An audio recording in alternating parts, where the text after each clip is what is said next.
আজকে আমাদের রান্না হচ্ছে কুমড়োর ছক্কা। তো তার জন্য কুমড়োটাকে এইভাবে লম্বা লম্বা করে কেটে নিয়েছি, আর এখানে আলু নিয়েছি এরকম চৌকো করে কেটে। তো চলো তোমরা রেসিপিটা দেখতে থাকো। কড়াইতে দিয়ে দেবো সরষের তেল। তেল গরম হয়ে গেছে, তেলের মধ্যে কেটে রাখা কুমড়ো দিয়ে দেবো।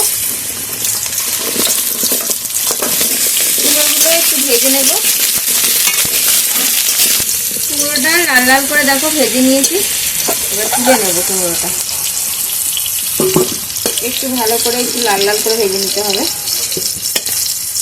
এবার ওই তেলের মধ্যে দিয়ে দেবো 5 ফোড়ন, শুকনো লঙ্কা, তেজপাতা, একটা কাঁচা লঙ্কা ফাটিয়ে দিয়ে দিলাম। ফোড়নটা একটু নাড়াচাড়া করে ভেজে নেব।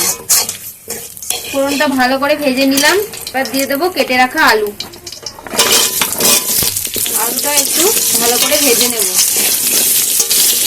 আলুর মধ্যে দিয়ে দেবো একটু নুন, নাড়াচাড়া করে একটু ঢাকা দিয়ে আলুটাকে আমি ভেজে নেব।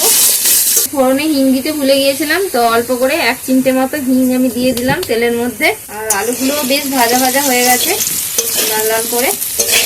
ভাজতে ভাজতে কিন্তু আলু অনেকটাই সিদ্ধ হয়ে যাবে, কারণ ঢাকা দিয়ে আমি ভাজছিলাম।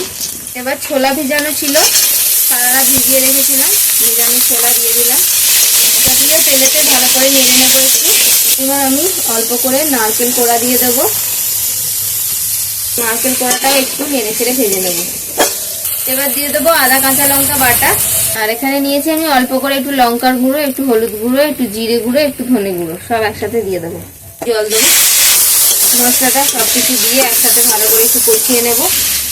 আলুর সাথে সমস্ত শুকনো মশলাগুলো আমি ভালো করে নেড়ে চেড়ে কষিয়ে নিয়েছি। এবার দিয়ে দেবো ভেজে রাখা কুমড়ো। কুমড়োটা সব কিছুর সাথে নাড়াচাড়া করে মিশিয়ে নেব। স্বাদ মতো একটু নুন দেব, একটু চিনি দেব। সাথে আলুর সাথে মশলাটাকে আরো কিছুক্ষণ ভালো করে একটু কষাবো। এবার একটু প্রয়োজন মতো জল দিয়ে দেবো, অল্প করেই দেবো জলটা, মাখো মাখো হবে আর তরকারিটাও একটু সিদ্ধ হয়ে যাবে। এবার ঢাকা দিয়ে এটাকে 3 থেকে 4 মিনিট একটু সিদ্ধ করে নেবো। এবার ঢাকনাটা খুলে নেব। তরকারিটা মাখো মাখো হয়ে গেছে আর সব কিছু সিদ্ধও হয়ে গেছে। উপর দিয়ে আরো একটু নারকেল কোড়া ছড়িয়ে দেবো। তো আমাদের কুমড়োর ছক্কা রেডি, নামিয়ে নিলাম। আমাদের কুমড়োর ছক্কা তৈরি হয়ে গেছে। কেমন লাগলো তোমাদের আজকের রেসিপি কমেন্ট করে অবশ্যই জানাবে। আজকে ভিডিও ভালো লাগলে লাইক করে দাও। আজকের মতো এখানেই শেষ করছি।